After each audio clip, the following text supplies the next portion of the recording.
안녕하세요. 리트러시 교육 채널 언어의 정원의 대표 이동규입니다. 자, 드디어 벌써 24번째 이루어지는 인문학 강연이죠. 2023년 2월 우리 VVIP 인문학 북클럽 구글 클래스룸이 개설됐습니다. 이번 달의 주제는 제가 얼마 전에 올려드린 우리 북클럽 수강 신청서에 자세히 명시해드렸죠. 바로 뇌과학 그리고 진화론이 밝혀낸 썸, 연애, 성, 결혼의 심리학, 남녀관계, 이 남녀 차이에 관한 모든 심리학적 이유들입니다. 그래서 이번 달엔 제가 다양한 영상을 만들어서 이 주제를 우리가 왜 공부해야 하는지, 이 주제를 우리가 어떻게 공부하면 좋을지 자세하고도 풍부하게 여러 말씀을 드릴 예정인데요. 오늘 영상에선 일단 간단히 이번 달 우리 북클럽 선정 도서와 관련하여 굉장히 만연해 있는 오해 하나를 좀 불식시켜 드리고자 합니다. 소위 오해 바로잡기 영상, 이렇게 이해해 주시면 감사하겠습니다.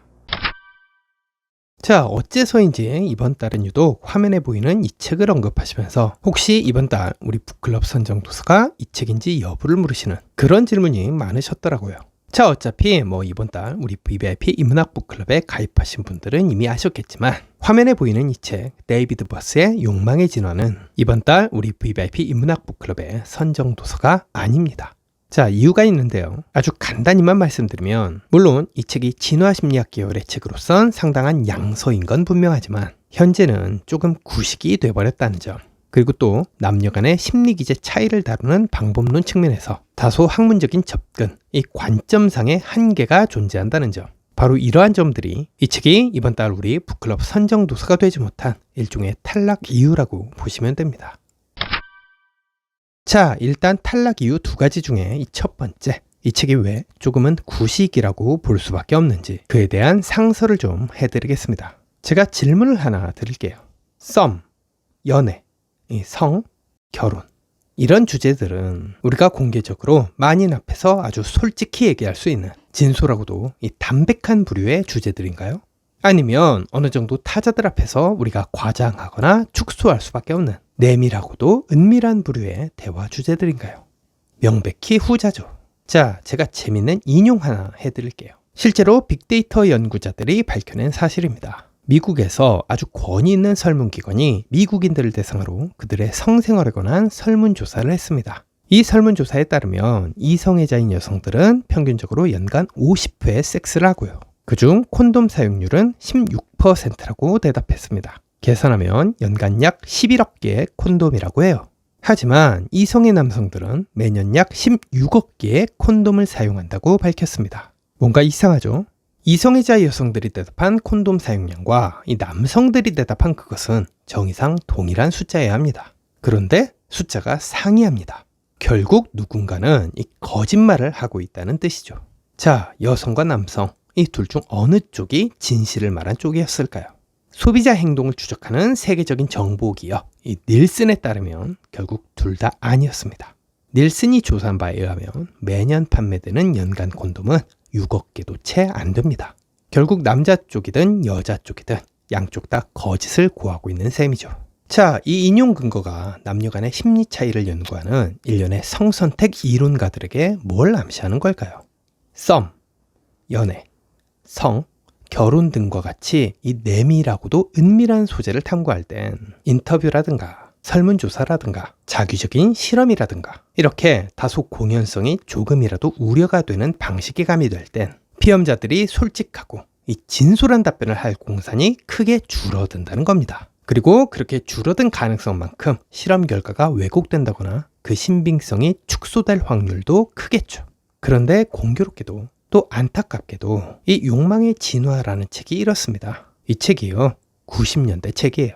지금처럼 세계화된 인터넷이 없던 시대였고요. 그렇기 때문에 데이터 마이닝이라든가 빅데이터 분석을 기반으로 한 성선택 이론 연구는 할 수도 없었죠. 그래서 이 욕망의 진화라는 책 속에는 다양한 인터뷰, 설문조사, 일련의 실험 등을 토대로 한 연구 내용들이 자주 회자돼요. 반면에 인터넷에서 익명으로 쓴 네티즌들의 속마음, 그들의 진짜 고민, 네티즌들 상호 간의 역동적인 소통 내용들, 이런 것들은 눈 씻고 찾아보려야 찾아볼 수가 없죠.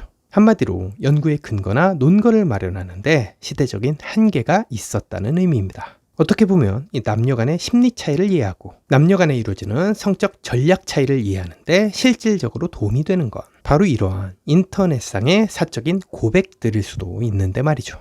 이게 바로 제가 우리 북클럽 선정 도서로 욕망의 진화를 택하지 않은 첫 번째 이유, 조금 구식이란 말의 본뜻입니다. 자, 탈락 이유 두 번째입니다. 이건 어떻게 보면 이 진화론, 또 진화 심리학이라는 이 학문 자체가 갖고 있는 태생적인 한계, 방법론적 한계라고 볼 수 있는데요. 조금은 추론에 기대고 있다는 거죠.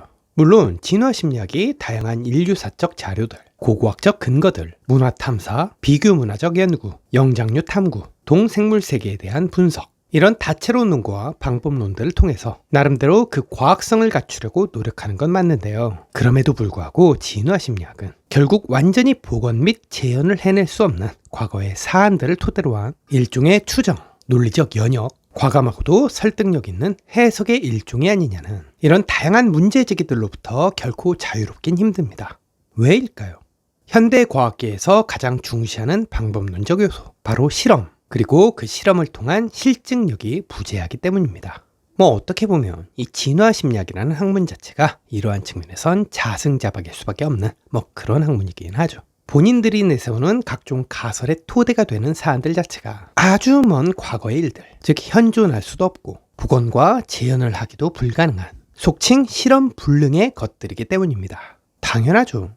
흔히 홍적세라고도 하는데요. 약 258만 년 전부터 1만 2천 년 전까지의 지질시대, 즉 이 플라이스토세를 대체 무슨 수로 리얼라이즈 할 수 있을까요? 불가능이죠. 그런데 역시 또 공교롭게도, 그리고 또 안타깝게도 이 욕망의 진화라는 책이 이렇습니다. 철저히 진화 심리학적 관점에서 근거하여 남녀 간의 썸, 연애, 성, 결혼을 논합니다. 뇌과학적 관점들, 신경과학적 관점들, 찾기가 무척 힘듭니다. 심리학에서 신경과학이 일종의 디폴트가 된 시대임에도 말이죠. 전 개인적으로 응당 21세기의 심리학이라면 그게 크든 적든 이 뇌과학적 연구 성과들, 신경과학적 연구 성과들을 반영해야 한다고 봐요. 그렇지 않다면 조금 과하게 표현해서 그걸 진정한 심리학이라고 하기엔 어폐가 있지 않나 싶어요. 이 명제에 대해서는 이번 달 안으로 제가 영상을 하나 따로 만들어 자세히 설명을 해드릴 일이 또 있을 겁니다.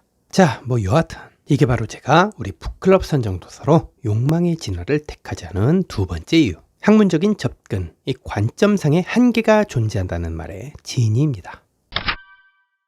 자, 그럼 이번 달 우리 BBIP 인문학 북클럽 선정 도서는 과연 이러한 한계점을 극복하고 초탈한 책인 거냐? 전 단연코 그렇다고 봐요.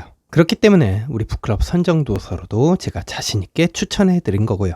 좀 더 극단적으로 표현하자면 이번 우리 북클럽 선정 도서는 남녀 간의 심리 차이를 밝혀주는 과학 심리 서적으로서 가장 근본이 되고 가장 뿌리가 되는 책이라고 단언할 수 있습니다. 어떻게 보면 남녀의 뇌, 또 신경, 마음, 심리 기제가 다르다는 것을 과학적 방식으로 입증하고 체계화하려는 일련의 학풍들, 그리고 또 현존하는 일부 사회적 분위기들은 전부 이번 달 우리 북클럽 선정 도서인 이 책 덕분에 속칭 불이 지펴진 것이라고 봐도 무방하죠.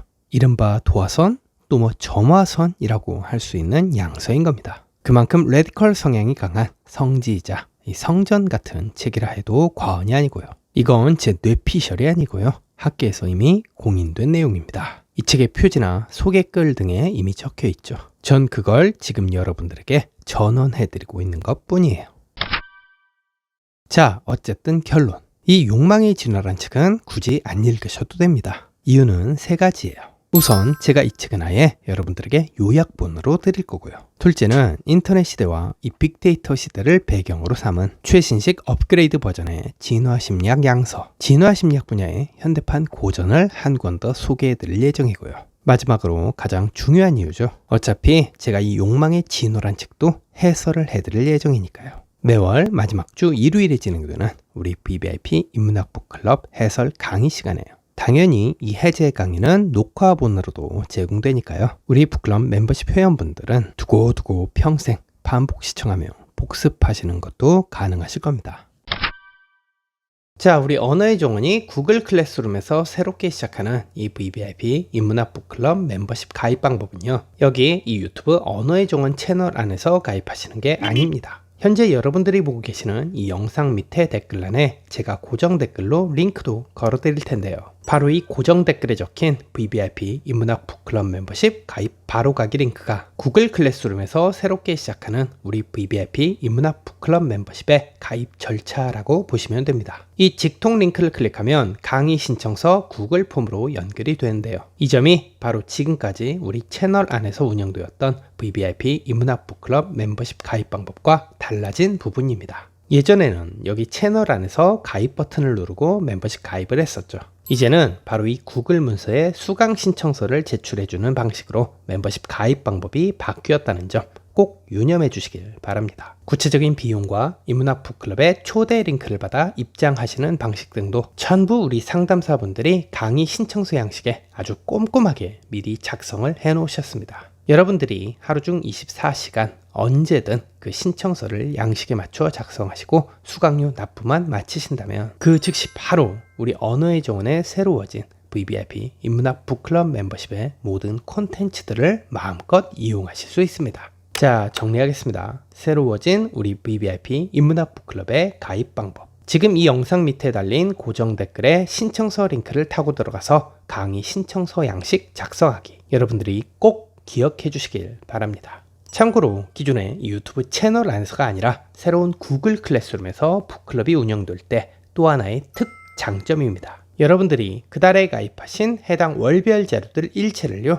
개인적으로 영구 소장하실 수 있다는 점입니다. 심지어 4시간 북미팅 생방 강연 영상까지도요.